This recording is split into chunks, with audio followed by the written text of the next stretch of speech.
ஆயிடுச்சுங்க sir. Okay. நண்பர்களே வணக்கம். இது ஒரு இணைய வழி வகுப்பு. இந்த இணைய வழி வகுப்பு வந்து ஒரு நேரடி வகுப்பிற்கான ஒரு அனுபவத்தை தருமா அப்படின்னு ஒரு கேள்வி கேட்கலாம். ஆனா அது தராது அப்படின்னு சொல்ல முடியாது. ஏன்னா எல்லா வகுப்புமே அது இணைய வழியாகட்டும், நேரடி வழியாக ஆகட்டும், இது எல்லாமே நம்முடைய மனதை பொறுத்தது, நம்முடைய கவனிப்பையும், நம்முடைய ஆர்வத்தையும் பொறுத்தது. அந்த அடிப்படையில நிச்சயமா உங்களுடைய வகுப்பை, நமது வகுப்பை பொறுத்தவரை இது உண்மையிலேயே ஒரு நல்ல வேற ஒரு அனுபவம் தரும்னு நினைக்கிறேன். அந்த அடிப்படையில நேரா நம்ம வகுப்புக்கு போலாம். நண்பர்களே, பொதுவா வகுப்பிற்கு முன்பு ஒரு சிந்தனையை தொடங்குவது நம்முடைய வழக்கம். யாரேனும் ஒருத்தருடைய ஒரு சிந்தனையோடு இந்த வகுப்பு தொடங்கும். சிந்தனைவாதிகளை இந்த அவை அழைக்கிறது.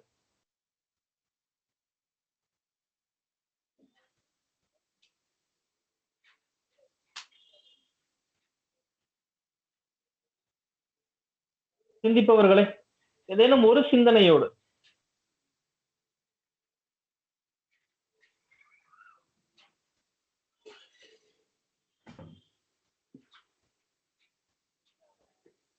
சிந்திப்பவர்களே,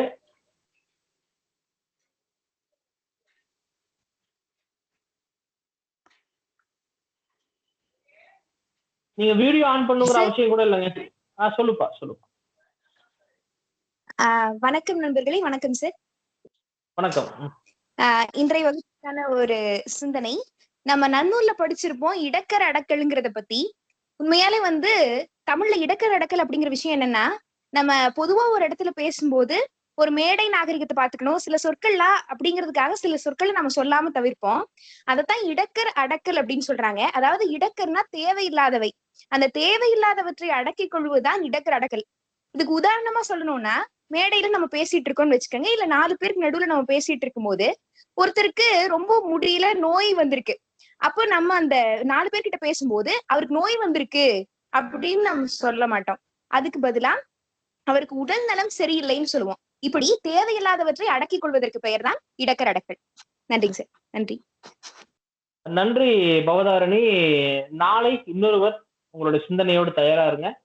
இந்த வகுப்பிற்கு நேரம் நமக்கு மிக முக்கியம். அதனால ஒரு சிந்தனையோட நம்ம வகுப்புக்கு போயிடலாம். நண்பர்களே, என்னுடைய குரல் வந்து நல்லா கேக்குதா? நம்ம தொடரலாமா? சரியா இருக்குங்க சார். மகிழ்ச்சி. சரிங்க நண்பர்களே, நம்ம இன்னைக்கு ஆரம்பிக்க போற இந்த இணைய வழியில ஆரம்பிக்க போற தலைப்பு நம்முடைய அழகு 2 திருப்பாவை என்கிற ஒரு ஒரு இலக்கியம். இத தைரியமா நம்ம இலக்கியம் அப்படின்னு சொல்லலாங்க. ஏன் அப்படின்னா, திருப்பாவை என்கின்ற இப்படிப்பட்ட ஒரு இலக்கிய வடிவம் நமக்கு தெரியும். ஆண்டாள் என்கிற ஒரு எழுத்தாளர் என்று சொல்லலாம், படைப்பாளர் என்று சொல்லலாம், ஒரு மிக சிறந்த ஒரு ஆழ்வார்களும் நமக்கு தெரியும். ஒரே ஒரு பெண் ஆழ்வார் நம்முடைய ஆண்டாள் தான். ஆண்டாளுக்கு பல பெயர்கள் உண்டு. கோதை என்கின்ற பெயர் உண்டு, நாச்சியார் என்கின்ற பெயர் உண்டு, சூடி கொடுத்த சுடற்கொடி என்கின்ற பெயர் உண்டு. இப்படிப்பட்ட பல சிறப்பிற்கு உண்டான ஆண்டாள் தமிழ் இலக்கிய பரப்பிலையும் ஒரு மிக முக்கியமான ஒரு ஆளுமை. எப்படிப்பட்ட ஆளுமை அப்படின்னா, ஆண்டாள் இந்த திருப்பாவையை இயற்றும் வரை அந்த ஆண்டாள் செய்த ஒரு புரட்சி, அதாவது நான் ஏற்கனவே நம்ம வகுப்பில் பேசியிருக்கிறோம், புரட்சி அப்படின்னா இதுவரை செய்யாத ஒன்றை செய்வது என்கிற ஒரு பொருள்படும். அந்த அடிப்படையில ஆண்டாள் இந்த திருப்பாவையில் ஆண்டாளுக்கு முந்தி செய்யாததை, அதுவரை யாரும் செய்யாததை ஆண்டாள் செய்திருக்கிறார். அப்படிப்பட்ட ஒரு திருப்பாவை என்கிற ஒரு இலக்கியத்தை பற்றி நாம் பார்க்கவிருக்கிறோம். அதனை நாம் தொடரலாம். அடுத்த ஸ்லைடு.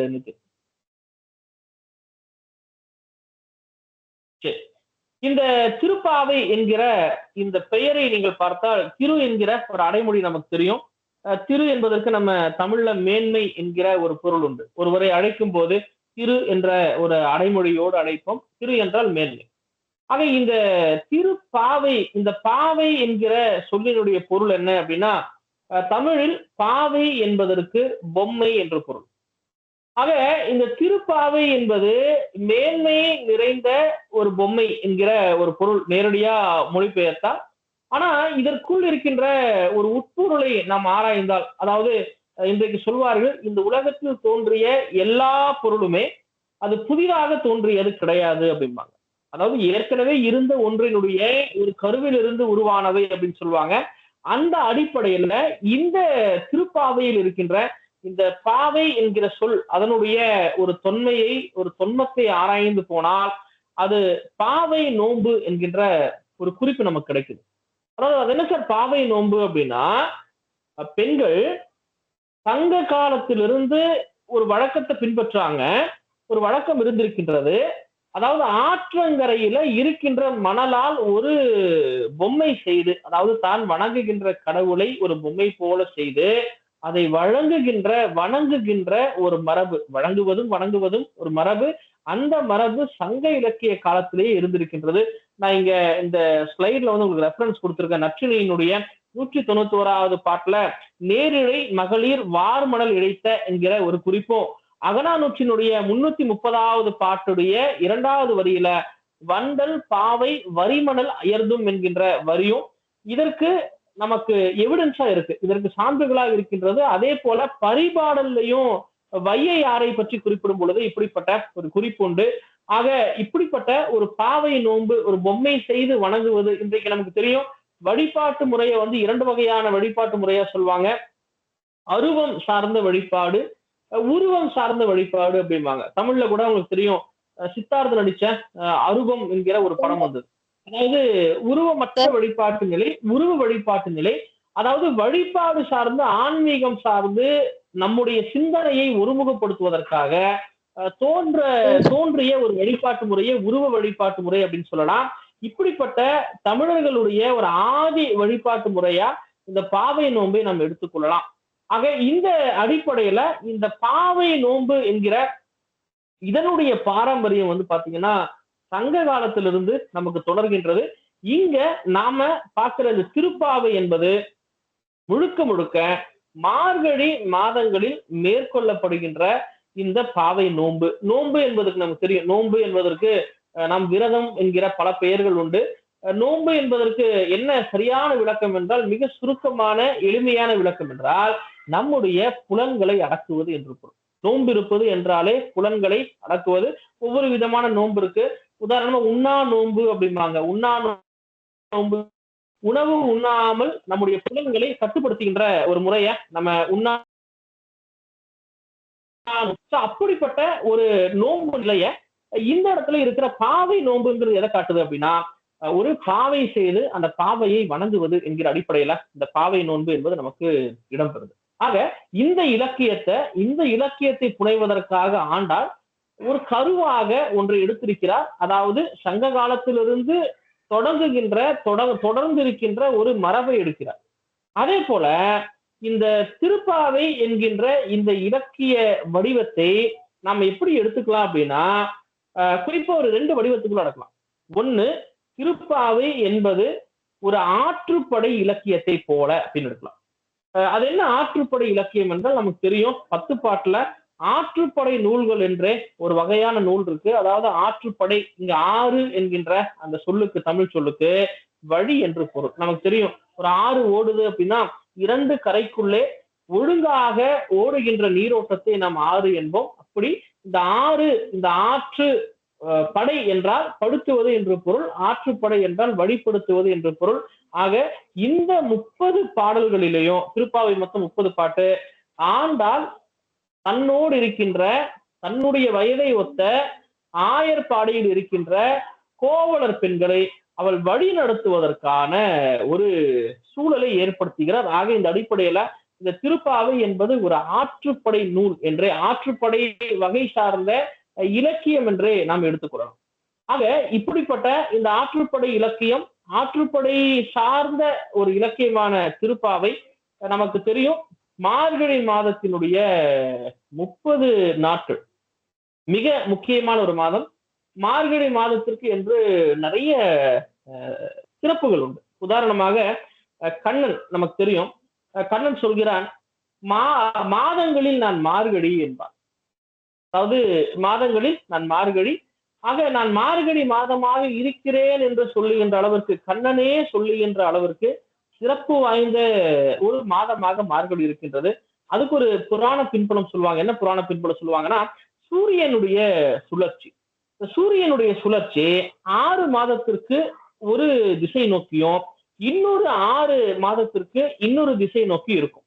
அந்த அடிப்படையில நீங்க பாத்தீங்கன்னா தட்சிணாயனம் என்கிற ஒரு சுழற்சி முறை சூரியனானது வட திசையிலிருந்து தென் திசை நோக்கி செல்வது. உதாரணமா தமிழினுடைய இந்த 6 மாசங்க ஆடி, ஆவணி, புரட்டாசி, ஐப்பசி, கார்த்திகை, மார்கழி ஆகிய மாதங்கள்ல சூரியன் வந்து நீங்க பாத்தீங்கன்னா வட திசையிலிருந்து தென் திசை நோக்கி செல்வதை நாம் பார்க்கிறோம். அதே போல உத்தராயணம் என்கின்ற இந்த பகுதி இந்த ஒரு சுழற்சி முறை. இதுல வடமொழியில இந்த உத்தர் என்பதற்கு வடக்குன்னு அர்த்தம். நம்ம மேல எப்படி தட்சிணாயனத்துல வந்து தட்சன் என்பது வடமொழியில தெற்கை குறிப்பதை போல இங்கே உத்தர் என்பது வடக்கை குறிக்கின்றது. இந்த 6 மாசம் என்ன ஆகுதுன்னா சூரியன் தென் திசையிலிருந்து வட திசை நோக்கி சுழல்கின்றது. உதாரணமா நம்ம 6 மாசம் தை, மாசி, பங்குனி, சித்திரை, வைகாசி, ஆனி என்கின்ற 6 மாசம். அப்ப இந்த சுழற்சி சூரியனுடைய இந்த சுழற்சி ரொம்ப ரொம்ப முக்கியம். இதுல இந்த மார்கழி மாதம் என்பது மிக மிக முக்கியமானது. என்ன புராண பின்புல சொல்லுவாங்கன்னா நமக்கு வந்து ஒரு ஆண்டு நமக்கு தெரியும், ஒரு ஆண்டுக்கு 365 நாட்கள், ஒரு சில 4 வருஷத்துக்கு ஒரு முறை 365 கால் நாட்கள் வரும். அது லீப் ஆண்டு என்று சொல்வார்கள். ஆக இந்த ஒரு வருடம் என்பது வானத்தில் வாழ்கின்ற விண்ணில் வாழ்கின்ற தேவர்களுக்கு ஒரு நாளா. ஆக இந்த ஒரு நாள், ஒரு வருடம் என்பது ஒரு நாள். இந்த மார்கழி மாதம் என்பது அவர்களுக்கு அதிகாலையில் குறிப்பா இந்த 4 மணியிலிருந்து 6 மணி வரைக்கும் இருக்கின்ற இந்த காலத்தை பிரம்ம முகூர்த்தம் அப்படின்னு சொல்லுவாங்க. அந்த அதிகாலை நேரம் பிரம்ம முகூர்த்தம் என்று சொல்வார்கள். அப்படிப்பட்ட இந்த மார்கழி மாதம் என்பது பிரம்ம முகூர்த்தத்தை போல அப்படிம்பாங்க. ஆக இங்க சூரியனுடைய அந்த திசை சுழல்கின்ற ஒரு நாளாக மார்கழியோட இந்த தட்சிணாயானம் முடிந்து உத்தராயணம் தொடங்குகின்ற இந்த ஒரு நிலையாக முக்கியத்துவம் வாய்ந்த ஒரு மாதமாக இந்த மார்கழி மாதம் விளங்குகின்றது. இது புராண முக்கியத்துவம் மற்றும் பெற்றதா அப்படின்னா இல்ல. இதற்கு நம்ம முன்னோர்கள் பின்பற்றிய எல்லா வழக்காறுகளிலும் ஒரு விதமான அறிவியல் தன்மை நிச்சயமா இருக்கும். எல்லா வழக்காறுகள் எடுத்து பார்த்தால் எல்லா வழக்காறுகளும் இருக்கும். உதாரணமா நம்ம இந்த காது குத்துறதுங்கிற ஒரு முறை இருக்குது. இந்த காது குத்தும் போது ஏன் காது குத்துறாங்கன்னா அதற்கு நம்பிக்கை சார்ந்த ஒரு வழக்கு உண்டு. அதாவது உடம்பில் ஏதேனும் ஊனம் இருந்தால் அந்த ஊனம் இருக்கின்ற அந்த உடம்பை துர்தேவதைகள் தொடமாட்டார்கள் என்கின்ற ஒரு நம்பிக்கை இருக்கு.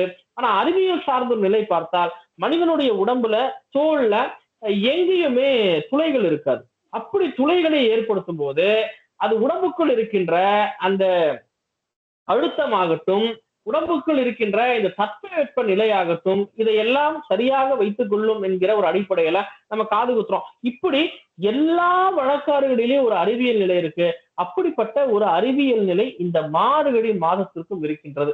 நீங்க கேட்கலாம் எப்படிப்பட்ட அறிவியல் நிலை என்றால், நமக்கு நம்முடைய பிராண வாயு என்று சொல்வார்கள், அதாவது உயிர் வாயு என்று சொல்வார்கள். ஆக்சிஜன் என்போர் அதற்கான அறிவியல் குறியீடு O2 அப்படிமோ.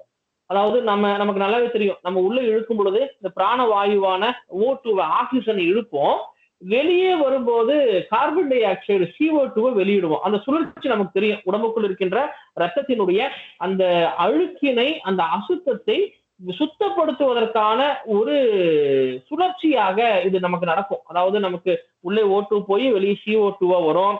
அதே போல எப்படி O2 என்பது முக்கியமானதோ அதே போல முக்கியமானது O3 அப்படின்னு சொல்லுவாங்க. அந்த O3 ஓசோன் என்று சொல்வார்கள். நமக்கு தெரிஞ்ச விஷயம்தான். ஓசோன் படலம் என்கின்ற ஒரு படலத்தை நாம் தெரியும். அந்த படலம் தான் நம்மை இந்த பூமியில் மனிதர்கள் மற்ற உயிரினங்கள் வாழ்வதற்கு மிக மிக மிக மிக அடிப்படையான ஒன்று. இன்னைக்கு கூட சொல்லுவாங்க, இந்த வீட்டுல வந்து ஃப்ரிட்ஜ் யூஸ் பண்றவங்க, குளிர்சாதன பெட்டியை பயன்படுத்துபவர்கள், ஏசி பயன்படுத்துறவங்க சுற்றுச்சூழலுக்கு மிகப்பெரிய துரோகம் செய்கிறார்கள் என்று நம்ம சொல்லலாம். எப்படின்னா நமக்கு தெரியும், இந்த குளிர்சாதன பெட்டியிலிருந்து வெளியே போகின்ற CFC என்கின்ற ஒரு விதமான வாயு, குளோரோ புளோரோ கார்பன் அப்படிம்பாங்க. அது சென்று ஓசோன் படலத்தை துளை செய்கின்றது, அதை ஓட்ட பண்ணதுன்னு இன்னைக்கு ஆய்வுகள் சொல்கின்றன. இன்றைக்கு உலகினுடைய மிகப்பெரிய பிரச்சனை. இதனால என்ன ஆகுதுன்னா, மேலிருந்து வருகின்ற சூரியனுடைய புற ஊதா கதிர்கள், UV கதிர்கள்னு சொல்லுவாங்க, அந்த கதிர்கள் இந்த ஓசோன் படலத்தால வடிகட்டப்பட்டு உள்ளே வருகின்றது, இந்த பூமியில் வருகின்றது. அப்படிப்பட்ட கதிர்கள் நம்முடைய தோலில் படும் போது நமக்கு எந்த பாதிப்பையும் ஏற்படுத்தாது.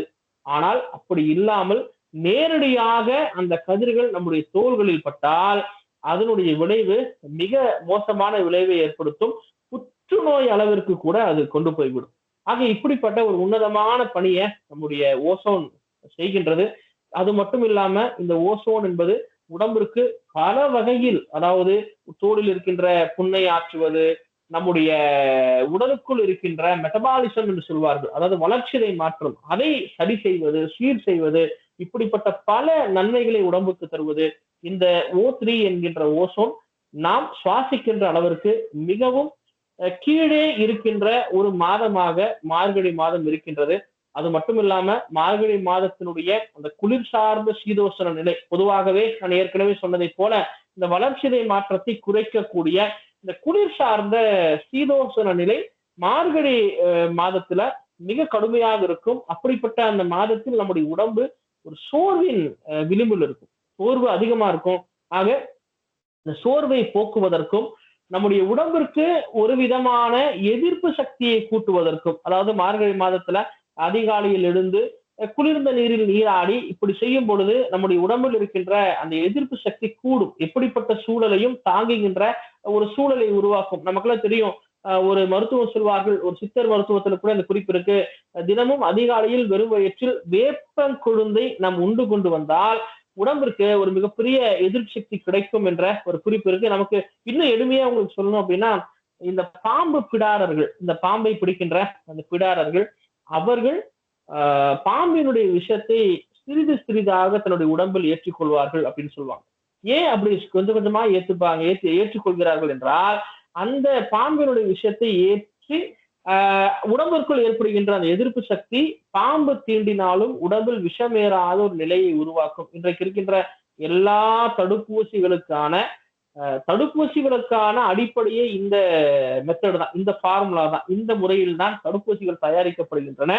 பாம்பு கொத்துனா கூட அந்த பாம்பு கொத்துவதற்கான மருந்தும் பாம்பினுடைய விஷம் தான். நமக்கு தெரியும், ஒரு முதுமொழி இருக்கு, விஷத்தை விஷத்தால் முறிப்பதை போல அப்படின்னு சொல்லுவாங்க. விஷத்தை விஷத்தால் முறிப்பதை போல, முல்லை முள்ளால் எடுப்பதை போல அப்படின்னு சொல்லுவாங்க. சோ அப்படிப்பட்ட ஒரு நிலை நாம் நிலவுவதை நாம் பார்க்கிறோம். ஆக இந்த மார்கழி மாதம் என்பது மிக மிக மிக மிக முக்கியமான ஒரு மாதம். இந்த மாதத்துல மேற்கொள்கின்ற இந்த பாவை நோன்பு, இந்த பாவை நோன்புக்கான ஒரு நெறிமுறையாக இந்த திருப்பாவை நமக்கு அமைந்திருக்கின்றது. இந்த பாவை நோன்பு எவ்வளவு முக்கியமோ அதே போல நான் ஆண்டாளை பத்தி ஏற்கனவே நம்ம இங்க பார்த்தோம். அதாவது இந்த ஆண்டாள் இந்த திருப்பாவையில மிக சிறந்த ஒரு நடை, மிக சிறந்த நடை என்றால் அதுவரை ஒரு பெண்ணாக ஒரு பெண் இலக்கியத்தில் செய்ய முடியாத ஒரு விஷயத்தை, அதாவது நீங்க பாத்தீங்கன்னா நமக்கு தெரியும், இருண்ட காலம் என்று அழைக்கப்படுகின்ற இந்த சங்க மருவிய காலத்துல தமிழகத்தினுடைய நிலை, குறிப்பாக பெண்களினுடைய நிலை எவ்வளவு கடுமையாக இருந்தது என்பதை நாம் பார்க்கிறோம். மிகப்பெரிய கடுமையை எப்படின்னா, ஒரே ஒரு உதாரணத்தின் மூலமாக சொல்லலாம். சங்க காலத்துல பெண்பால் புலவர்களே 30 பேர் இருந்தாங்க. ஆனா இடைக்காலத்துல அப்படிப்பட்ட ஒரு பெண்பால் புலவரை நீங்கள் தேடி கூட கண்டுபிடிக்க முடியாது. நீங்க பாத்தீங்கன்னா காப்பியங்கள், படைக்கப்பட்ட காப்பியமாகட்டும், காப்பியங்களில் எழுதியவர்களில் யாரும் பெண்கள் கிடையாது. காப்பியங்கள்ல கதாபாத்திரமாக பெண்கள் இருக்காங்களே தவிர பெண்கள் கிடையாது. சோ அப்படிப்பட்ட ஒரு மறுமலர்ச்சியை ஏற்படுத்தியவள் ஆண்டாள் அப்படின்னு சொல்லலாம். ஆண்டாளுக்கு நிறைய பெயர்கள் ஏற்கனவே சொன்னதை போல அதுல சூடி கொடுத்த சுடற்குடி என்கின்ற பெயர் மிக முக்கியமான ஒரு பெயர். ஏன் முக்கியமான ஒரு பெயர் அப்படின்னா, அதாவது ஆண்டாளை பற்றிய ஒரு பிறப்பினுடைய கதையை நீங்கள் எடுத்துக்கொண்டால், ஸ்ரீவில்லிபுத்தூர் என்கின்ற ஒரு இடம் நமக்கு தெரியும். நம்முடைய தமிழக அரசினுடைய கோயில் கோபுரமாக இருக்கின்ற அந்த படம் அமைந்த கோயில், அந்த இடத்தில் வசித்த பெரியாழ்வார் என்கின்ற ஒருவர், அவருக்கு துளசி செடிகளுக்கு இடையில் இந்த ஆண்டாள் குழந்தையாக கிடைக்கிறார். அந்த ஆண்டாளை வளர்க்க வளர்க்க ஆண்டாள் வளர்கிறார்.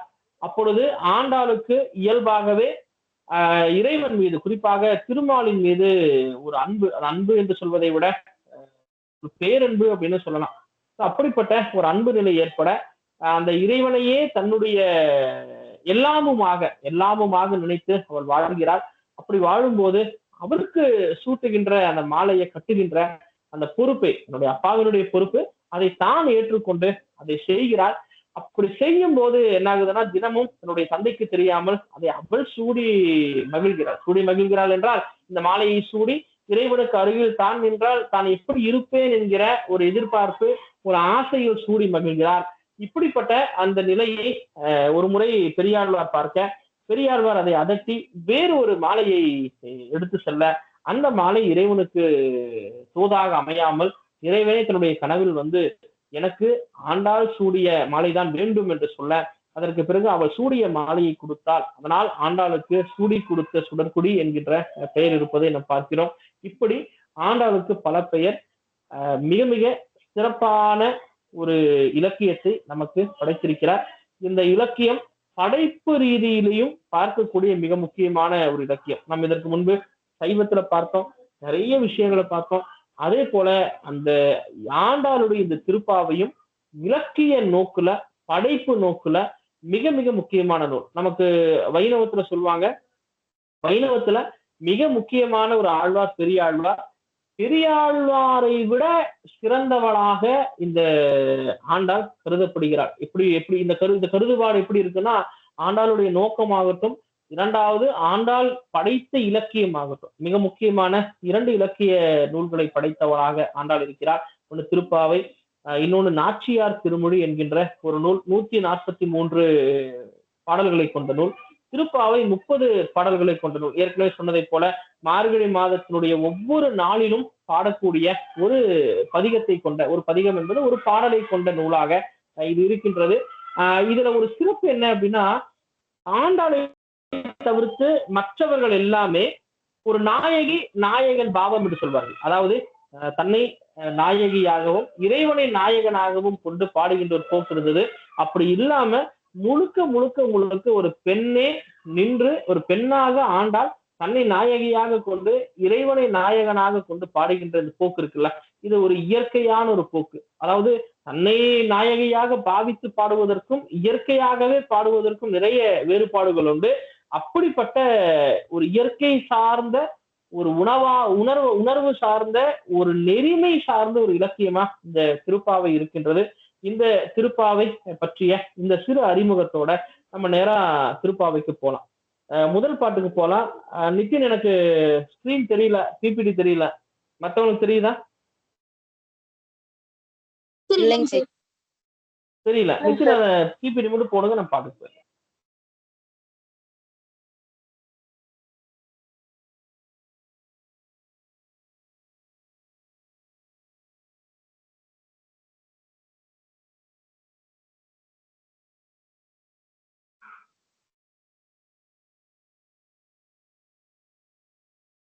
நித்தின், இணைப்புல இருக்கீங்களா?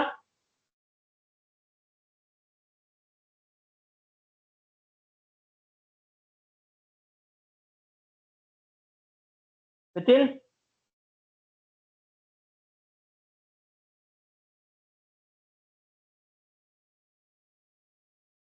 பேசுறது கேக்குதா நண்பர்களே? கேக்குதுங்க சார். நித்தின் இணைப்புல இருக்காரா?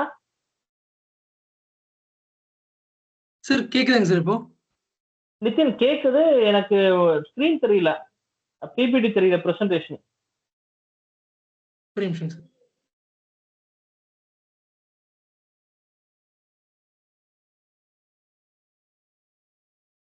இப்ப தெரியுதாங்க சார்? இப்ப தெரியுதுங்க. நண்பர்கள் எல்லாத்துக்கும் தெரியுதா? தெரியுதுங்க சார். சரிங்க நண்பர்களே, இந்த நான் சொன்ன அந்த சின்ன ஒரு அறிமுகத்தோட நிறைய பேசுவதற்கு நிறைய விஷயம் இருக்கு. ஆனால் நமக்கு நேரம் குறைவு. அடுத்த ஸ்லைடுக்கு போயிடலாம் நித்தின், அடுத்த ஸ்லைடுக்கு போயிடலாம். சரி, இப்போ நம்ம நேரா திருப்பாவைக்கு போயிடலாம். திருப்பாவை என்கிற ஏற்கனவே சொன்ன 30 பாடல்களை நாம ஒரு 5 வகையாக பிரிக்கலாம். உங்களுடைய எளிமைக்காக நான் இதை சொல்றேன், 5 வகையாக பிரிக்கலாம். இதுல 1 முதல் 5 பாடல்களை பாவை நோம்பினுடைய சிறப்பை பற்றி ஆண்டாள் கூறுகிறார். 1லிருந்து 5 பாட்டு வரைக்கும் பாவை நோம்பினுடைய சிறப்பு, அதை எப்படி மேற்கொள்ள வேண்டும் என்பதை பற்றி ஆண்டாள் சொல்கிறார். அடுத்த 6வது பாட்டிலிருந்து 15வது பாட்டு வரைக்கும் இந்த 10 பாடல்கள்ல உறங்குகின்ற தன்னுடைய தோழிகளை துயில் எழுப்புவதாக அமைகின்ற பாடல்கள். 6 to 15 10 பாட்டு. அடுத்தது 16 21 வரை இருக்கின்ற இந்த பாடல்கள் கோயிலை காக்கின்ற கோயில் காப்பவன், நந்தகோபன், யசோதை, நப்பின்னை, கண்ணன், பலராமன் ஆகியோரை துயில் எழுப்புவதாக அமைந்த பாடல்களாக இருக்கின்றன 16 21 வரைக்கும். அடுத்தது 22 25 வரைக்கும் கண்ணனை எழுப்பிய பிறகு அவனுடைய அருளை வேண்டுவதாக இந்த 22 to 25 வரையான பாடல்கள் இருக்கின்றன. அடுத்தது 26 30 வரையான பாடல்கள் கண்ணனிடம் வேண்டுவதாக அவர்களுடைய வேண்டுகோளை வைப்பதாக இந்த 5 பாடல்கள், அதாவது 26 30 வரைக்கும் இருக்கிற பாடல்கள் இருக்கின்றன. ஆக இப்படி இந்த 5 வகையாக திருப்பாவையை நாம் பகுத்து கொள்ளலாம், திருப்பாவையினுடைய பாடல்களை பகுத்து கொள்ளலாம். அந்த அடிப்படையில நாம முதல்ல இந்த 1 to 5, அதாவது பாவை நோம்பினுடைய சிறப்பு என்ன என்பதை பற்றி நாம் பார்க்கிறோம். எடுத்த உடனே நம்ம ஏற்கனவே சொன்ன பாவை நோன்பு என்பதை பற்றி நாம் பார்த்தோம். பாவை நோன்பினுடைய தொன்மையை பற்றி பார்த்தோம். அதுல ஆண்டாளுடைய பாடல் வழியாக நாம் இதை பார்க்கலாம். திருப்பாவையினுடைய இந்த முதல் பாட்டு நீங்க எடுத்தீங்கன்னா, இங்க நான் ஸ்லைட்ல பாட்டு கொடுத்திருக்கேன்.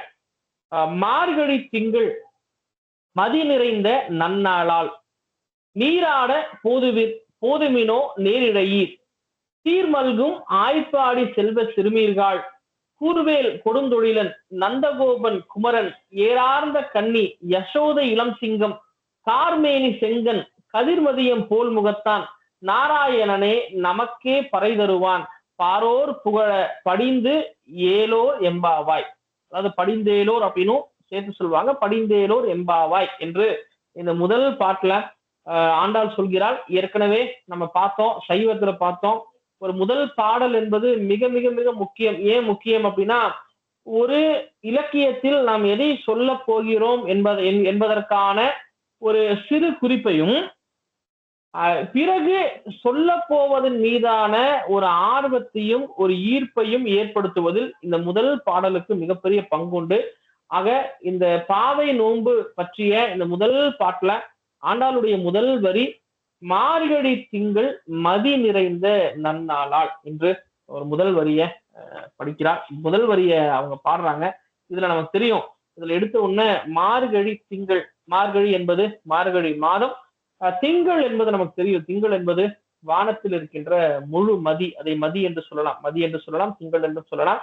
நமக்கு மாதத்துக்கும் திங்கள் என்கின்ற ஒரு பெயர் உண்டு, நிலவுக்கும் திங்கள் என்கின்ற ஒரு பெயர் உண்டு. ஆக ஆண்டாள் பாடுகிறாள், மார்கழி மாதம் வானத்தில் முழு மதி நிறைந்திருக்கின்ற நாள் திங்கள், மார்கழி திங்கள் மதி நிறைந்த நன்னாளால், வானத்துல அந்த நிலவு நிறைந்திருக்கின்ற நல்ல நாள் என்று எடுத்த உடனே அந்த நாளை பற்றி குறிக்கிறார்.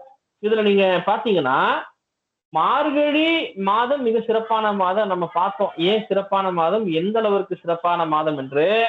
அப்படிப்பட்ட சிறப்பான மாதம் மார்கழி, வானத்தில் இருக்கின்ற முழு நிலவு நிறைந்திருக்கின்ற அந்த நேரமும், அந்த முழு நிலவாகட்டும், அந்த முழு நிலவு நிறைந்திருக்கின்ற அந்த நேரமும் மிக சிறந்த நேரம். ஆக இரண்டு சிறந்த நேரங்களை இந்த பாட்டுல இந்த முதல் வரியில நமக்கு சுட்டி காட்டுறான். அதாவது அதமும் சிறந்தது, அந்த நாளும் சிறந்தது. இப்படிப்பட்ட நல்ல நாளிலே நீராட போதுவீர் என்கிறார். அதாவது இங்கே சொல்கின்ற நீராட போதுவீர் என்பதற்கு, இங்கே நீராடல் என்பது ஏற்கனவே சொன்னதை போல பாவை நோம்பிற்கு முன்பு ஆடுகின்ற ஒரு விதமான நீராடல், அதை தை நீராடல் அப்படின்னு கூட சொல்லுவாங்க. சங்க இலக்கியத்துல தை நீராடல் என்கின்ற குறிப்பும் உண்டு. அதாவது விடியற் காலையில நான் சொன்ன அந்த குறிப்பிட்ட நேரம், அதாவது பிரம்ம முகூர்த்தத்துல ஆற்றிற்கு சென்று அந்த ஆற்றினுடைய குளிர்ந்த நீரை, சாதாரண குளிர் கிடையாது, மார்கழி மாதத்தினுடைய அந்த விடியற்காலை குளிர்ல அந்த நீரை நாம் நீராடுவது என்பது ரொம்ப ரொம்ப சவாலான விஷயங்க. அப்படிப்பட்ட அந்த நீராட, நாம் நீராட, பாவை நீராட, பாவை நோன்பை முன்னிட்டு நீராட விருப்பம் உள்ளவர்களே, அதாவது நீராட போதுவீர், நீராடுகின்ற விருப்பம் உள்ளவர்களே, பாவை நீராட விருப்பம் உள்ளவர்களே, போதுமினோ, போதுமினோ என்றால் வருவீர்களாக, என்னோடு வருவீர்களாக என்று அழைக்கிறார். பாருங்க, நீராட போதுவீர், நீராட விருப்பம் உள்ளவர்களே. இந்த நீராடல் ஏற்கனவே சொன்னதை போல பாவை நீராடல், தை நீராடல் அப்படின்னு சொல்லுவாங்க. பாவை நோம்பினுடைய முதல் கட்டம், முதல் நிலை நீராடுவது. நீராட விருப்பம் உள்ளவர்களே போதுமினோ என்னோடு வாருங்கள் நேரிழையீர் என்கின்ற ஒரு சொல்லை பயன்படுத்துகிறார். இதுல நேரிழையீர் என்பதற்கு நம்ம ஏற்கனவே தெரியும். இழை என்றால் நம்ம ஏற்கனவே பேசியிருக்கோம். இழை என்பது ஆபரணம் என்ற அர்த்தம். நேர் இழையீர் என்றால், நேர் என்றால் சிறந்த வேலைப்பாடோடு கூடிய ஆபரணங்களை அணிந்த பெண்களே என்று தன்னுடைய தோழிகளை, தன்னுடைய சக வயதை ஒத்த பெண்களை அவள் அழைக்கிறாள். ஆக இந்த இடத்துல நேரிடையீர் என்பது மிக முக்கியமான ஒரு பெருமையை சொல்லக்கூடிய, ஒரு சிறப்பை சொல்லக்கூடிய ஒரு சொல்லாக இருப்பதை பார்க்கிறோம். ஆக ஆண்டாள் அழைக்கிறார். மார்கழி மாதம் வானத்தில் முழு நதி எழுந்திருக்கின்றது. இப்படிப்பட்ட நல்ல நாளிலே நாம் பாவை நோம்பிற்காக நீராட செல்லவிருக்கிறேன். யாருக்கெல்லாம் விருப்பமோ அவர்கள் எல்லாம் வாருங்கள் நேரிழையீர். பாருங்க, சீர் மல்கும் ஆய்ப்பாடி செல்வ சிறுமீர்கள். அதாவது சீர் என்பது இந்த இடத்துல சிறப்புன்னு அர்த்தம். சீர் மல்கும், மல்கும் என்றால் பெருகும் என்ற அர்த்தம். சிறப்பு மல்கிய ஆய்ப்பாடி, இங்கே ஆய்ப்பாடி என்பது இந்த என்பதற்கு ஆயர்கள் அப்படின்னு அர்த்தம். நமக்கு தெரியும், முல்லை நிலத்தில் வாழ்கின்ற மக்களுக்கு ஆயர்கள் என்று பெயர். முல்லை நிலத்தில் இருக்கின்ற சிறு கிராமங்களுக்கு பாடி என்று பெயர். இன்றைக்கு கூட நீங்க பாத்தீங்கன்னா சங்க இலக்கியத்துல பாடி என்கின்ற சொல், பாடி என்பது இங்கே முல்லை நிலத்தினுடைய ஒரு கிராமத்தை குறிக்கின்ற சொல்லாக இருக்கின்றது. இந்த ஆய்ப்பாடி என்பது ஆயர்கள் வாழ்கின்ற கிராமம்னு அர்த்தம். அதாவது சீர்மல்கும் ஆய்ப்பாடி செல்வ சிறுமீர்கள். இங்க சொல்கின்ற செல்வ சிறுமீர்கள் என்பது செல்வம் மிகுந்த. இங்க சொல்கின்ற செல்வத்தை ரெண்டு வகையான செல்வமாக சொல்லலாங்க. ஒண்ணு பொருட்செல்வம், ரெண்டாவது பாத்தீங்க அப்படின்னா அருட்செல்வம். நமக்கு வள்ளுவர் சொல்வதை போல பொருளில்லாருக்கு இவ்வுலகம் இல்லை, அருளில்லாருக்கு அவ்வுலகம் இல்லை என்று சொல்வதை போல பொருள் செல்வமும் அருட்செல்வமும் மிகுந்த அந்த இரண்டு செல்வத்தோடு இன்னொரு செல்வம் இருக்கு, இளமை செல்வம். அதனாலதான் ஆண்டாள் சொல்கிறார் சீர்மல்கும் ஆய்ப்பாடி செல்வ சிறுமீர்கள். இங்கே சிறுமீர்கள் அப்படின்னு வரும்போது இங்கே இளமை செல்வத்தை குறிக்கின்ற சொல்லாக இருக்கின்றது. சிறுமீர்கள் கூர்வேல் கொடுந்தொழிலன், அதாவது கூர்மையான வேலை தன்னுடைய கையில் கொண்டு கொடும் தொழிலை, இங்க சொல்கின்ற கொடும் தொழில் என்பது ஒருவரை பாதுகாப்பதற்கான காக்கின்ற தொழிலை செய்கின்ற. சொல்லுங்க திபேதா. ஸ்லைடு தெரியறது இல்லையா திபேதா? ஸ்லைடு தெரியறது இல்ல. நிதின் மறுபடியும் ஸ்லைடு போயிடுச்சு. ஒரே நிமிஷம் சார்.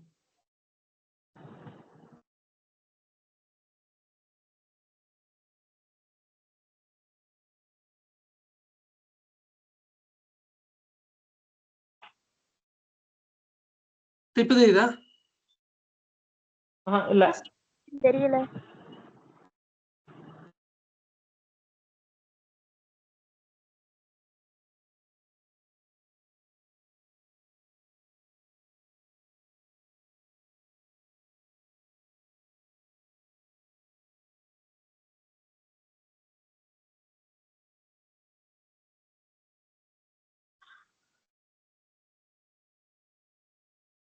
நிதின் இப்ப தெரியுது, ஆனா ஸ்லைடு வரல. ஓகே தெரியுதுங்க, தெரியுதா? எது வரைக்கும் இப்ப பார்த்தோம்?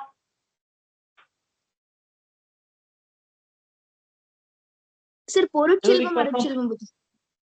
அதாவது சீர்மல்கும் ஆய்ப்பாடி செல்வ சிறுமீர்கள். இங்கே சீர் மிகுந்த, சீர் என்பது சிறப்பு மிகுந்த, மல்கும் ஆய்ப்பாடி, ஆய்ப்பாடி என்பது ஆயர்கள் வாழ்கின்ற ஆயர்பாடி என்று அர்த்தம். சரியா? அப்போ இங்க ஆண்டாளினுடைய கற்பனையில அந்த இடம் ஆயர்பாடியாக, அவன் ஆண்டாள் இருக்கின்ற ஸ்ரீவில்லிபுத்தூர் ஆயர்பாடியாக திகழ்கின்றது. அப்படிப்பட்ட அந்த ஆயர்பாடியில் வாழ்கின்ற செல்வ சிறுமீர்கள், செல்வம் மிகுந்த, நான் சொன்ன செல்வம் என்பது அருட்செல்வம், பொருட்செல்வம், இளமை என்கிற செல்வமும் மிகுந்த சிறுமீர்கள். இங்கே சொல்கின்ற சிறுமீர்கள் என்பது ஆண்டாளினுடைய வயதை ஒத்த சிறுமீர்கள். கூர்வேல் கொடும் தொழிலன் நந்தகோபன் குமரன். அதாவது இங்கே நந்தகோபன் என்பது நமக்கு தெரியும், கண்ணனினுடைய, கிருஷ்ணனினுடைய தந்தை. கூர்வேல் கொடும் தொழிலன், அதாவது நந்தகோபனை சொல்லும் போது ஆண்டாள் சொல்கிறாள் அவன் தன்னுடைய கையிலே கூர்மையான வேலினை கொண்டவன், கொடும் தொழிலான காவல் தொழிலை செய்பவன். சோ இங்க ஒரு அடைமொழியை தர்றான், ஏறார்ந்த கன்னி யசோதை இளஞ்சிங்கம். இங்க சொல்கின்ற ஏறார்ந்த, ஏர் என்பதற்கு அழகு அப்படின்னு அர்த்தம். அதாவது ஏறார்ந்த கன்னி என்பதற்கு அழகெல்லாம் ஒன்றாக திரண்ட, அழகெல்லாம் ஒன்றாக திரண்டு நிற்கின்ற கண்களை உடைய யசோதைன்னு அர்த்தம். யசோதை நமக்கு தெரியும், நந்தகோபனுடைய மனைவி, கண்ணனுடைய தாய் யசோதை. யசோதையை சொல்லும் போது ஏறார்ந்த கண்ணி, அழகான எல்லா அழகும், ஏர் என்றால் அழகுன்னு அர்த்தம், எல்லா அழகும் கொட்டி கிடக்கின்ற, எல்லா அழகும் திரண்டு கிடக்கின்ற கண்களை உடைய யசோதை, யசோதை பிராட்டியினுடைய, யசோதையினுடைய இளம் சிங்கம், இளம் சிங்கம் போன்றவன். அதாவது நந்தகோபனுக்கும் யசோதைக்கும் மகனான இளம் சிங்கத்தை போன்றவன். ஆண்டாள் சொல்கிறார், இளம் சிங்கத்தை போன்றவன். கார்மேனி செங்கன், அவனுடைய உடம்பு எப்படி இருக்கு அப்படின்னா கார்மேனி, கார் என்பதற்கு ஏற்கனவே நம்ம பார்த்திருக்கோம், கார் என்றால் கரிய அப்படின்னு அர்த்தம், கரிய கருமையான அர்த்தம். இப்ப கார்மேனி கருமையான உடலை கொண்டவன், கார்மேனி செங்கன் சிவந்த கண்களை உடையவன். நம்ம ஒரு இடத்துல பார்த்தோம், சைவத்தை பற்றி ஒரு பாடல், அது திருஞான சம்பந்தருடைய பாட்டுன்னு நினைக்கிறேங்க.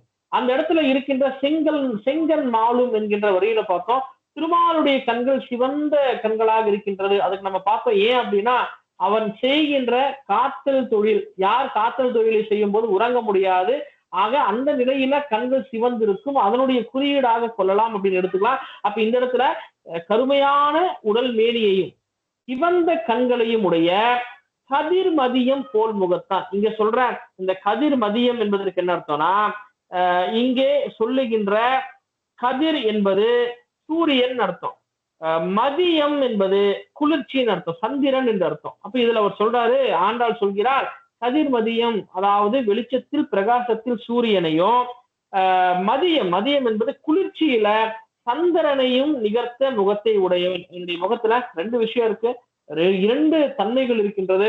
ஒன்று பிரகாசத்துல அவனுடைய முகம் சூரியனை போலையும், அதே போல குளிர்ச்சியில என்றைக்குமே நிலவை குறிக்கும் போது தன் என்கின்ற ஒரு வார்த்தையை பயன்படுத்துறோம். இன்னைக்கு கூட நம்ம தண்ணீர் அப்படின்னா குளிர்ச்சியான நீர் என்று அர்த்தம். இங்க சொல்கின்ற தன் என்பதற்கு குளிர்ச்சின்னு அர்த்தம்.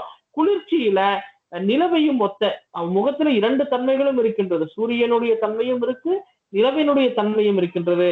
கதிர்மதியம் போல் முகத்தான் போன்ற முகத்தை உடையவன் நாராயணன். நாராயணன் என்கின்ற ஒரு சொல் திருமாலுக்கு, கண்ணனை குறிக்கின்ற சொல், திருமாலை குறிக்கின்ற சொல்.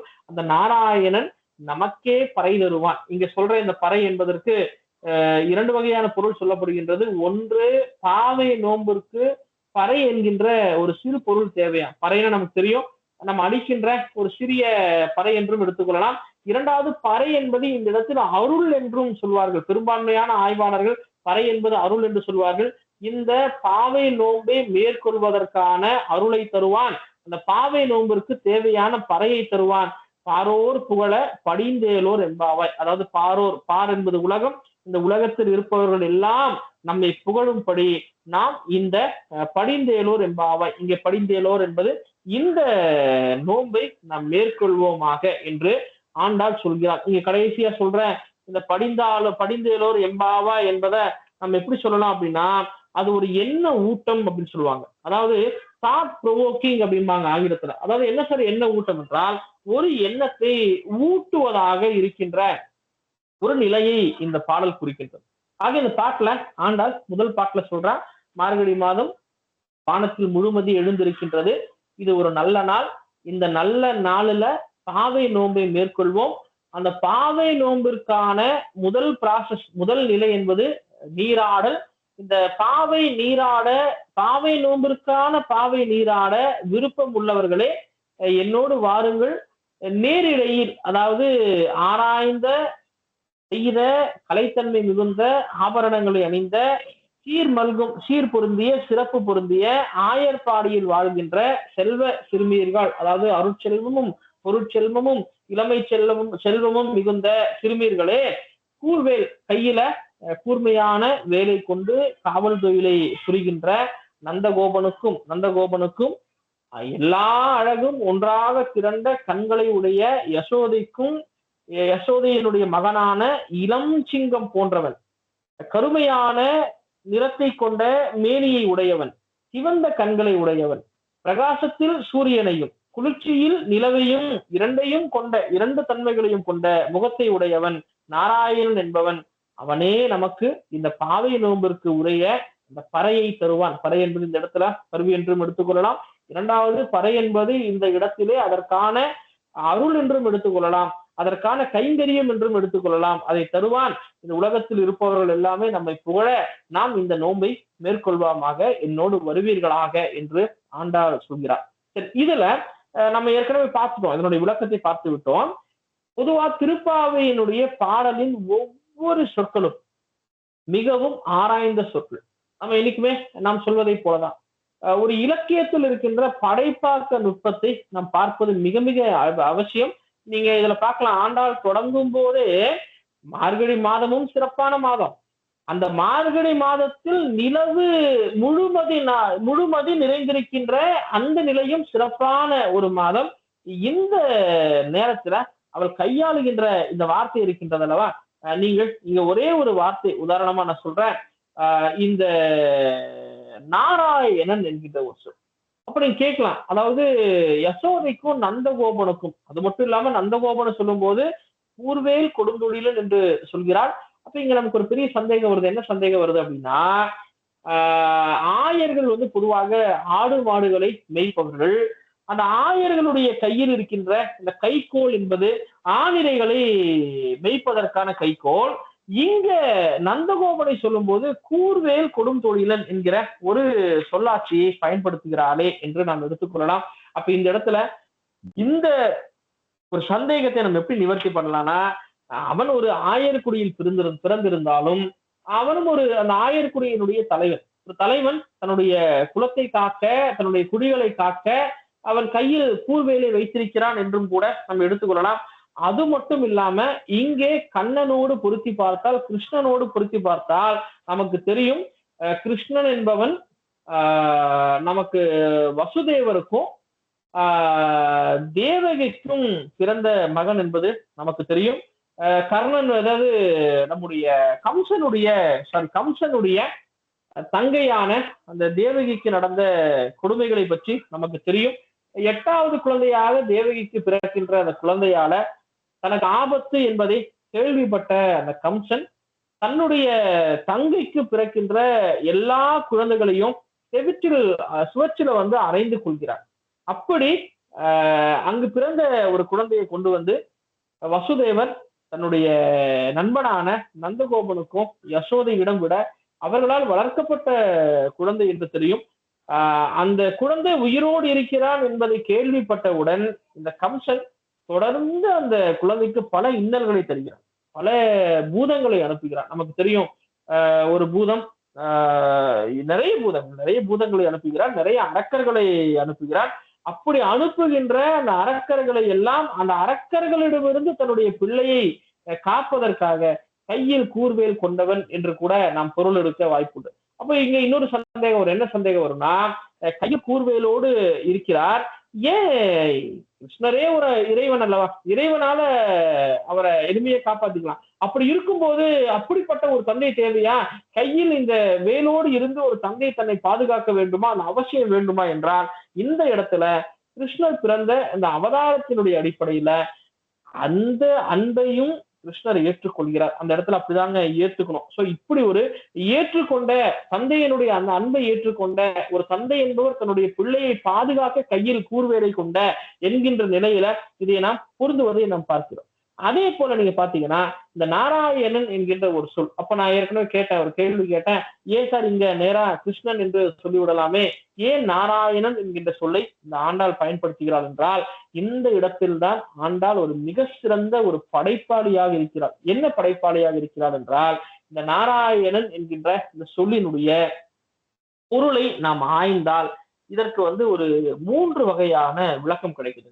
என்ன விளக்கம் அப்படின்னா, ஒண்ணு, இந்த நாராயணன் என்கின்ற இந்த சொல்லில் இருக்கின்ற நர என்கின்ற சொல், அதாவது நர என்று சொல்லலாம், நாரா அப்படின்னும் நம்ம சொல்லலாம். நர என்பது ஆன்மா என்று பொருள். அயனம் என்றால் இருப்பிடம், அந்த ஆன்மாவினுடைய இருப்பிடம் என்கின்ற ஒரு பொருளினுடைய அடிப்படையில ஆன்மாவின் இருப்படையும், இந்த உலகத்தில் இருக்கின்ற ஆன்மாக்களின் இருப்பிடம் என்கின்ற அடிப்படையில நாராயணன் என்கின்ற பெயர் பொருள் தருவதாக கொள்ளலாம். இரண்டாவது இன்னொரு அர்த்தம், இந்த நர என்பதற்கு இதயம் என்கின்ற ஒரு பொருளும் உண்டு. அதாவது நான் ஏற்கனவே சொன்னதை போல ஆன்மாவினுடைய இதயம் என்கின்ற பொருளிலும் உண்டு. இந்த அடிப்படையில ஒரு ஆன்மாவினுடைய இதயமாக இருப்பவன், இதயத்தில் இருப்பவன் என்கின்ற ஒரு பொருளும் இதற்கு உண்டு. அடுத்தது நாரம் என்கின்ற ஒரு சொல்லுக்கு தீர்த்தம் என்கின்ற ஒரு பொருள் உண்டு. நீங்கள் பார்க்கலாம், எல்லா திருமால் கோயிலுக்கும் துளசி தீர்த்தம் தருவாங்க. அப்படிப்பட்ட அந்த தீர்த்தம் என்கின்ற பொருளும் உண்டு. அது மட்டும் இல்லாம இந்த நாரம் என்கின்ற தீர்த்தமும் ரெண்டாவது இருக்கிற அரணம் என்பதற்கு படுக்கை என்ற பொருள். அதாவது நமக்கு தெரியும், அதாவது அயனம் அப்படின்னு சொல்லுவாங்க. அயனம் என்றால் படுக்கை என்ற பொருள். அதாவது பார்க்கடலில் படுத்து கொண்டிருப்பவன், பார்க்கடலில் பள்ளி கொண்டிருப்பவன் என்கின்ற பொருளும் உண்டு. அதாவது நாரம் என்பது தீர்த்தம், அயனம் என்பது படுக்கை. பார்க்கடலில் உறங்கிக் கொண்டிருப்பவன், பள்ளி கொண்டிருப்பவன் என்கின்ற பொருளும் வரும்.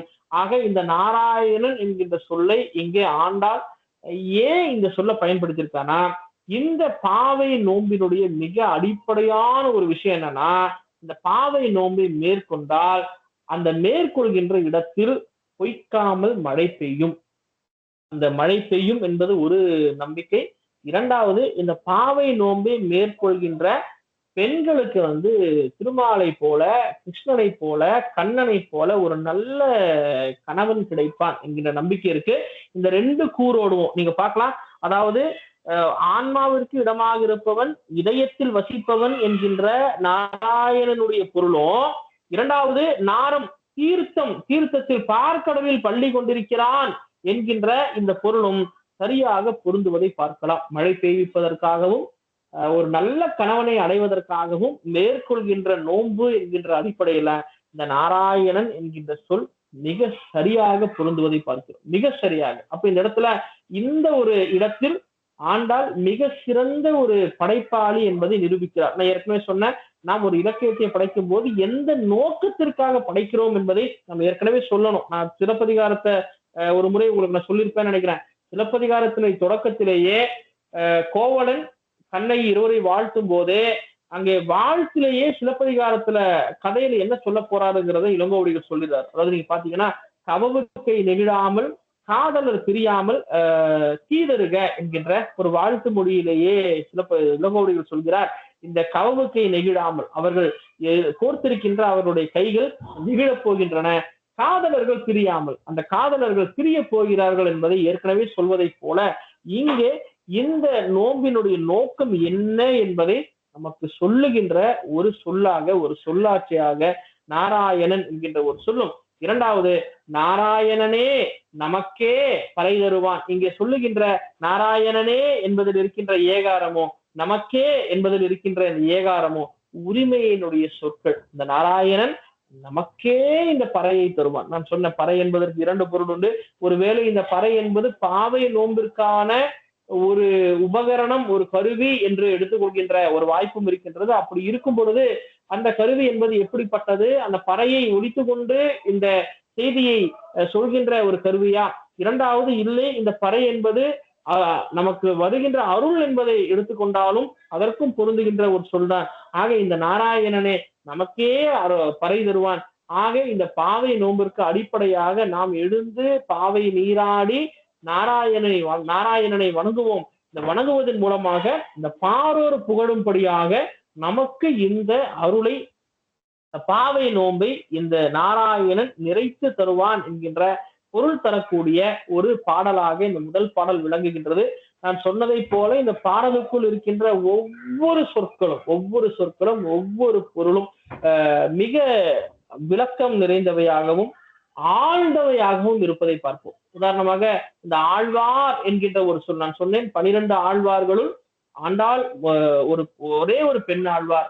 இந்த ஆழ்வார் என்பதற்கு ஆழ்ந்திருப்பவர்கள் இந்த அர்த்தம். அதாவது திருமாலினுடைய பக்தியில் ஆழ்ந்திருப்பவர்கள். ஆண்டாள் அந்த அளவிற்கு ஆழ்ந்திருப்பவர். ஆழ்ந்திருக்கின்ற அந்த பக்தியோடு மட்டும் இல்லாமல் ஆண்டாளினுடைய சொல்லாட்சியும் அப்படிப்பட்ட சொல்லாட்சி தான். ஆக இந்த நாராயணன் என்கின்ற சொல்லுக்கு இன்னொரு ஆய்வு விளக்கத்தை கூட நம்மால் தர முடியும். என்ன ஆய்வு விளக்கம் என்றால், நம் ஆழ்வார்களுள் மிக முக்கியமான ஆழ்வார் நம்மாழ்வார் என்பவர். நம்மாழ்வாருக்கு பராங்குசர் என்கின்ற ஒரு சிறப்பு பெயர் உண்டு. நம்மாழ்வார் இப்படி ஒரு வார்த்தைய பயன்படுத்துறாரு. அதாவது கண்ணன் கடலினை நன்னும் மணமுடையீர் என்னும் திருநாமம் தின்னம் நாராயணமே என்று அவர் கூறியிருக்கிறார். அவர் கூறியதனால அவரே அடியொற்றி, ஏன்னா பொதுவாக இந்த ஆழ்வார்களும் மிக முக்கியமானவர் வந்து நம்ம ஆழ்வார். அதை ஒட்டி கூட ஆண்டாள் பயன்படுத்தியதாக கூட நம் கொள்ள வாய்ப்பு உண்டு. ஆகவே இங்க இருக்கின்ற எல்லா சொற்களும் மிக முக்கியம். ஒரு படைப்பாக்க மாணவர்களாக ஒரு பாடலினுடைய தொடக்கத்தையும் அந்த இலக்கியம் தான் சொல்ல போகின்ற கருவினுடைய முழுமை, இந்த முதல் பாட்டிலேயே அவங்க என்ன செய்ய போறாங்க, என்ன ஏதுங்கிற ஒட்டுமொத்த விஷயத்தையும் இங்க சொல்லுகின்ற ஒரு போக்கையும் நாம் இங்கே பார்க்க முடிகின்றது. இந்த பாடலோடு நாம் இன்றைய வகுப்பை நிறைவு செய்யலாம். இது சார்ந்த ஏதேனும் சந்தேகம் இருந்தால், ஐயங்கள் இருந்தால் நீங்கள் என்னிடம் கேட்கலாம்.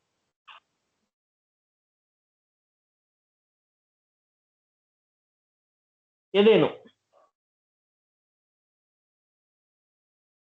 சார், அந்த நாராயணன் சொல்லுக்கான பொருள்ல ஆன்மாக்களின் இருப்பிடம் சொன்னீங்க, அதுக்கப்புறம் என்ன சொன்னீங்கிறத மறுபடியும் சொல்லுங்க. நிச்சயமாப்பா. அதாவது நான் சொன்னேன், அதாவது நாராயணன் என்கிற சொல்லுல நர என்கின்ற சொல்லும் நாரா என்கின்ற சொல்லும் ஆன்மாவினுடைய இருப்பிடம் அப்படின்னு நான் சொன்னேன். இரண்டாவது, இந்த நர என்கின்ற சொல்லுக்கு இதயம் என்கின்ற ஒரு பொருளும் உண்டு, இதயத்தில் இருப்பவன் என்கின்ற ஒரு அர்த்தம் இருக்கு. அதாவது இதயத்தில் இருப்பவன், இதயமாக இருப்பவன் என்கின்ற ஒரு பொருளும் உண்டு. ஏன்னா இதயம் ரொம்ப ரொம்ப முக்கியமான ஒண்ணுங்க என்கிற ஒரு பொருளும் உண்டு. அதே போல நான் சொன்ன இங்கே நாரம் என்பதற்கு, நாராயணன் என்கிற சொல்ல நாரம் என்பதற்கு தீர்த்தம் என்கின்ற பொருளும் உண்டு. அயனம் என்பது நமக்கு தெரியும். அயனம் என்பது நீங்க பாத்தீங்கன்னா படுக்கைன்னு அர்த்தம். சயனம் என்றால் உறக்கம்னு அர்த்தம். அதாவது ஆனந்த சயனம் அப்படிம்பாங்க. அதாவது ஆனந்த சயனம் என்றால் நிம்மதியாக உறங்குவதுன்னு அர்த்தம். ஆக அப்படிப்பட்ட பார்க்கடலில் பள்ளி கொண்டிருப்பவன் என்கின்ற பொருளினுடைய அடிப்படையிலையும் இந்த நாராயணன் என்கிற சொல் வந்து பொருந்துது. இந்த சொல்லாச்சு நான் சொன்னேனே, இந்த திருப்பாவையினுடைய நோக்கம், இந்த பாவை நோம்பினுடைய நோக்கம் மழை பெய்விப்பதும், பொய்க்காமல் மழை வருவதும், அந்த மழையினுடைய காரணத்தினால் அந்த நாடு செழிப்பதும், அந்த பாவை நோம்பை மேற்கொள்கின்ற பெண்களுக்கு ஒரு நல்ல கணவன் கிடைப்பதும் இதனுடைய அடிப்படை நோக்கம். ஆக இந்த நோக்கத்தை வந்து இந்த நாராயணன் என்கின்ற சொல்லல ஆண்டாள் சரியாக பொருத்துகிறார் என்பது என்னுடைய பார்வை. புரிஞ்சுதாப்பா? சார் புரிஞ்சுதுங்க சார். நன்றிங்க சார். நன்றி. இப்ப வேறு வினாக்கள் நிச்சயமாக கேட்கலாம்.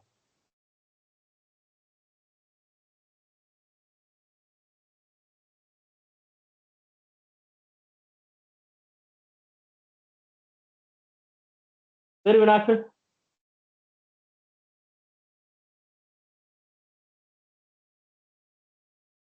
முடிச்சிடலாமா வகுப்பை?